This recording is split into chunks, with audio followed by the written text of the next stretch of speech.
Let's move on to some questions. The first question, a 60-year-old man has high blood pressure and diabetes. He presents with severe swelling in the face and half of his tongue is really swollen. When you take a look at him, this is what he looks like.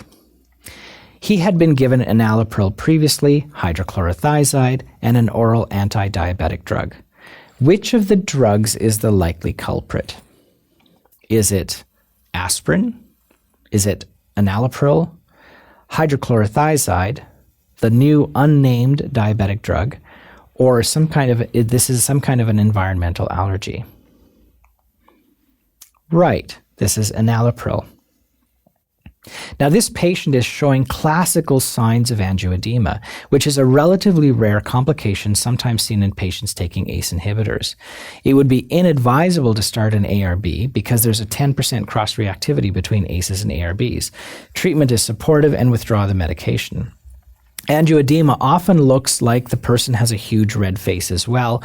This is a more rare kind of presentation, but remember, swelling in the face, redness in the face, or swelling of the tongue, when you take a medication, think angioedema from the ACE inhibitor. This next question is kind of fun for me because this is actually a real patient. You have a 95-year-old man with consistent blood pressures of 170/94.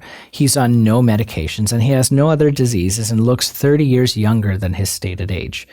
You're considering starting him on an antihypertensive medication. Which statement is true? Number 1, do not use an ACE inhibitor as first-line therapy.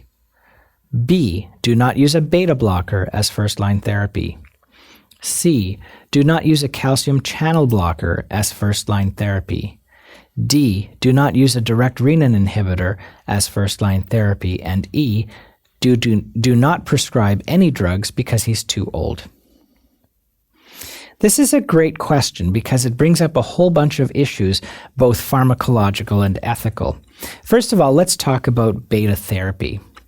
Current guidelines suggest that we should avoid using beta blockers as first-line therapy in the elderly. All of the other choices are actually quite acceptable. Now, treating a 95-year-old male at this blood pressure will still reduce his chances of developing a stroke or all-cause mortality, even in the next 3 months. So even though he's 95 years old, it is still worthwhile to treat blood pressure as long as extra diligence is practiced. Now, there's a lot of ethical conundrums that are going to come up with this, and there's going to be people who debate the pro and cons. But the classical thing that you want to look at in this particular clinical scenario is the fact that the examiner made special mention that he looks 30 years younger than his current age. And if he looks great, make an assumption that he's going to live a long enough time to benefit from that medication. So in the real world, this is one of my patients. He is now 100 years old, and giving him that antihypertensive medication may have prevented a stroke from reducing his lifespan. So just because a person's 95 doesn't mean they won't live another 5 years. Let's go on to a question about pregnancy. Which of the following antihypertensive agents is one of the drugs of choice in pregnancy? Labetalol, clonidine, captopril, losartan, and hydrochlorothiazide. Right, labetalol. So labetalol is the most used drug for hypertension in pregnancy.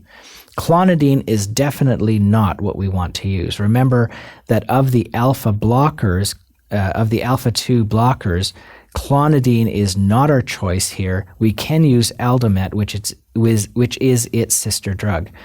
We do not want to use ACE inhibitors. They're contraindicated in pregnancy.